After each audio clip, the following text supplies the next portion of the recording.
Hi there, I'm Coach Kenneth, and in this video I'm going to be talking to you about, do I still have a chance? So, a lot of times when you guys are coming to me to work with me, you're feeling tremendous amounts of separation anxiety, you're depressed, you've got a lot going on, and you're not in a good place, you're not thinking straight, because let's face it, when you're going through a breakup, you're kind of like in this fog.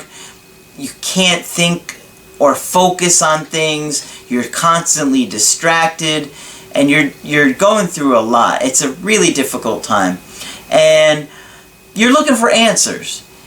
And sometimes you're saying, well, what are my chances? What is going on here? But you have to understand that the answers often change based on how you act during this breakup and the point in time in which we're working together. Because let me tell you something, guys, you have to understand people's feelings change, and they could easily go up with their interest level, or their interest level can drop. And it's the little things that you guys do that cause the person's interest to go up or down. So initially, when you come to me, the chances may be a lot worse than if we give it a couple of weeks or we try some strategies and we look at the situation. I could tell you what's going on. Because you guys got to realize every breakup is different. Every situation is different. We're looking at two different people with two different experiences, and the length of the relationship, the age of the people, the education, tons of different factors. And I look at all of those different things, what's going on, what led to the breakup, in order to come up with a plan with you guys to fix it. And when we do the Skype coaching together, the breakup's going to become a lot more clear to you, because remember, I'm objective and I see both sides. And I can explain things to you so you're like, wow, okay, I didn't realize I was doing that. I didn't realize they were feeling that way. And you're going to feel so much better talking about it. Really, I cannot stress that to you enough. Some of you guys want to do this by yourself. You don't get any points for toughing it out. So, I'm here for you guys. I love doing this. I love working with every one of you guys, and you'll see that with me, and it's so exciting because everybody that works with me is just so happy to work with me, and almost everybody has come back at least more than one time, and that tells me that I'm doing a great job. And the people that haven't come back, it's just because they haven't needed to yet. But I really love this, guys, and you're gonna see that when you work with me. So I understand you all want to know, what are my chances? It changes. It really does change, because a week after the breakup is going to be a lot different than 3 weeks after the breakup. There's going to be a lot of different factors that go on, and I really look at as much of it as I can before I evaluate it with you and come up with a plan with you. Because I always try and come up with a plan that you're comfortable with as well. So I tell you that, and I'm saying, what do you think about this? I like to share with you, like, this is how I would do it. What do you think? Can you stick with this plan? Do you like this plan? And if you don't, then we reevaluate and work it out. So that just gives you a little bit of the insight that goes on when I'm coaching with you guys. I have 2 emails here with some people that, are going through a hard time, and they're going through breakups. So let me go ahead and get to them. Just to give you a little background on this first one, it's a 28-year-old guy who was dating a 27-year-old woman for 2 years. And they had been in talks of moving in together recently. I guess maybe his lease expires in about a month and a half. And so they had talked about moving in together. So let me go ahead and get to this email. He says, "Hey Craig, I wanted to say I had desperately gone over YouTube looking for relationship advice, and the minute I found your channel, I was hooked. It is so clear to me that you are the only breakup expert with any real understanding of relationships. If I listen to one more video about masculine and feminine energy, I'm going to scream. Okay? Do these people know it's not even real? Seriously, there is no such thing as masculine or feminine energy. Okay, I've actually gotten that complaint from a few other people too. They've said, what is this masculine energy, feminine energy thing? That's not a real thing. Yeah. Okay. Well, I see your point. They said, let me go on here. Your information on attachment theory blew my mind, and you have completely changed my life. I feel like I am seeing things about myself and my relationship for the first time. My girlfriend and I have been dating for 2 years. I believe she has a secure attachment style, and I am anxious. I want to be upfront about some of my behavior. I have gotten upset at her when she would go out with her friends or even visit family. One time, I even cried when she went away with her sister for the weekend. You got that anxious that you cried over her going away with her sister? Come on, man. That's feminine energy. Sorry, I had to. I had to do it. I cracked myself up. No, man, come on. That's kind of embarrassing. I mean, you cried because she went away with her sister for the weekend. You can't do that. It's a turn off, man. All right. So he says, I have been on anxiety medication on and off my entire life, but never in therapy. She keeps telling me I need to get help, but I never really understood why. I was watching one of your videos where you were talking about someone who has anxiety. I kept saying, that's me, that's me, that's me. I sat there with my mouth wide open. I have anxiety for so long, I didn't even realize it. Sure. When you guys form an anxious attachment style, that's in your first couple of years of life. And if you have a family member that has a lot of anxiety, like my mom did, it just feels completely normal to you because it's all you know.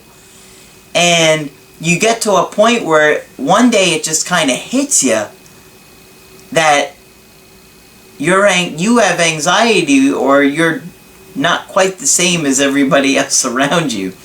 And I remember one time when I was sitting with my therapist, and I don't know, it hit me out of nowhere where I was just like,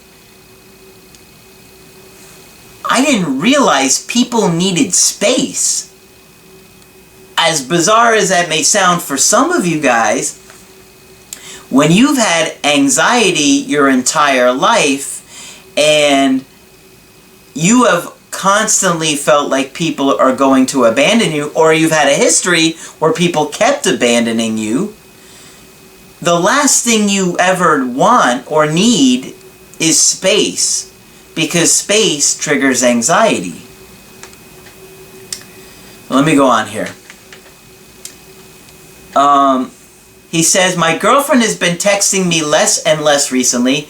Usually we spend 2 nights together and the weekend. Recently, she has been busy with things that seem like excuses. They probably are. It's making me more and more insecure about our future.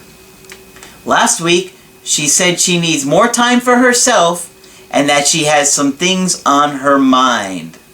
Yeah, it does sound like her interest level has dropped right now. We had a big fight about 3 weeks ago because I got angry she had forgotten about a lunch date. I started yelling at her and called her selfish and immature. Yeah, that anxiety is getting triggered, and so you're losing emotional self-control. The worst part was it was my fault. I had forgotten she had told me we needed to cancel because she had something come up for work. I lost my temper, and ever since then she has been distant.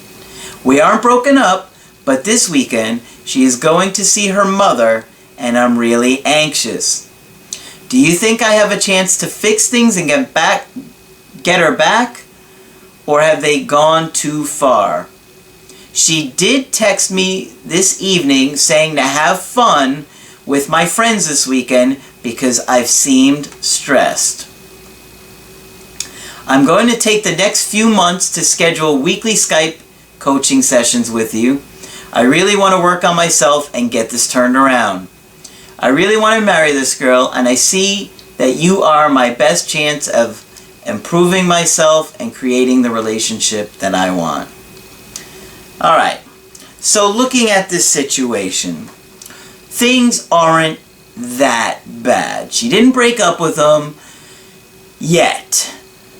I would say she's probably going to be enjoying her time away from this guy over this weekend. And so I would highly, highly recommend that you leave her alone, because she's probably already feeling smothered and turned off by your behavior. So she needs some time and space away from you. Don't call her or reach out to her. If she misses you and texts you, just be very casual with her. A couple of texts, a little bit, you don't want to go, vomiting your feelings all over her. Just be casual and don't interrogate her on everything she's been doing, okay? She's with her mom. So, she hasn't broken up with you. She's probably thought about it. Now, the good news is that she did send you a text message telling you to go out with your friends, and the message said that you have seemed stressed. So that does indicate to me that she probably has a secure attachment style, as you suggested. I really do think so, because she was understanding of that, and that's usually a good indication of someone that has a secure attachment. I think you have a good chance of turning things around, but we have to get a hold of that anxiety, because if you don't, it's going to wind up pushing her away. And we'll talk a lot more about that in our coachings together. I have a second email here from Patrick, whose girlfriend left him when she found out he had a one-night stand. We did a Skype coaching together, and this is a follow-up email, okay? So just to give you an idea of the situation, he's 27, she's 26. He was at a friend's party, and he had gotten pretty drunk. So he didn't want to drive, and he decided to sleep in his friend's spare bedroom. But he said around 4 o'clock in the morning, he felt a girl get on top of him and start kissing him. It was his friend's roommate, who also happened to be drinking. Now, they wound up hooking up without a condom. So he knew he had to tell her the truth, because he didn't want to be intimate with her knowing he had unprotected sex with somebody else. And I certainly would hope you guys would have that same kind of integrity. He writes, Craig, I am such an ass. I feel really guilty about having cheated on this girl. Thank you so much for our Skype coaching the other day. I talked with Sarah and was honest. She said she appreciated my honesty and said if I was in that situation, I might have done the same thing. We are human. She said she isn't going to be sexually active with me until she at least sees that I have no STDs. I think she handled that pretty damn well, don't you? I mean, to say if I was in that situation, I might have done the same thing, that's an adult right there. Not many of us would be able to handle that like that. She said she is unsure about the future of our relationship at this time. Just as you predicted, she said she needs time and space. You were right when you said she would tell me I could go out and do what I wanted during this time. Yeah, I had a feeling she was going to say that to him because she wants to see, and I had a feeling she would, if he's really committed to working this out while she needs her space, or if he's just going to go off and hook up with other girls. Because she wants to know, is she special to him? He made a mistake. He acted like an adult, told her the truth. She handled it like an adult. And rightfully so, she wants to know, okay, if I back away and take time and space, I'm going to tell you, okay, you can go ahead and do what you want. But at the same time, she wants to see, how's he going to act to this? Is he going to go hook up with other girls? Or does he really care about me enough to give me this time to figure out what I want? So he said, I'm not going to date anyone else. I think that's a good idea. If this girl's really important to you and you really do care about her and want to work it out, I think that's a good idea. I don't think you should be going out with other girls. You know, you made a mistake here. And if you really care about her, then give her that little bit of time and space to see what she wants to do. He says, I have an appointment for the doctors next week. If I didn't know the girl, I would be scared as hell. But I did talk with her, and she said she has nothing that she knows of, and I told her the same. Do you think I still have a chance with her, or do you think she'll want to end it? I think she handled it like a champ. I think she's on the fence, and I think the outcome is going to depend upon how you handle yourself. If you show her that she is special, that you are really committed to working on the relationship and working it out, she'll probably give the relationship another chance. But she wants to see how you're going to act. You need to give her some time and space and see if she reaches out to you. If she does, set a date. If she doesn't, I would follow up in about a week and see if she wants to go out with you and take things from there. But, you know, I certainly wouldn't be going out on a bunch of other dates if you really care about this girl and you want to work it out. That wouldn't make any sense. If that's the case, then just move on and start dating other people and let her heal from this, because you did betray her. Okay, it wasn't malicious in the way that you did it, and she was very understanding of how it happened and played out, assuming you were telling the truth, which I think you were. But you did betray her, and you betrayed her trust. So it's going to take some time to see that you really do care about her. So, if you want to get my help personally, go to my website, askcraig.net, and click on Get Coaching. I think that's what it says, right in the center of the page, or Schedule Coaching. Very simple. And we'll schedule whatever kind of coaching you're interested in. I have email coaching or Skype coaching, which is one-on-one with me for an hour. And if you liked the video, put a like on there. Leave your comments below. I do try and get to them. Make sure you subscribe to the channel because I do post videos Monday through Friday. But that's it for this video. I'm Coach Craig Kenneth, and I will talk with you soon.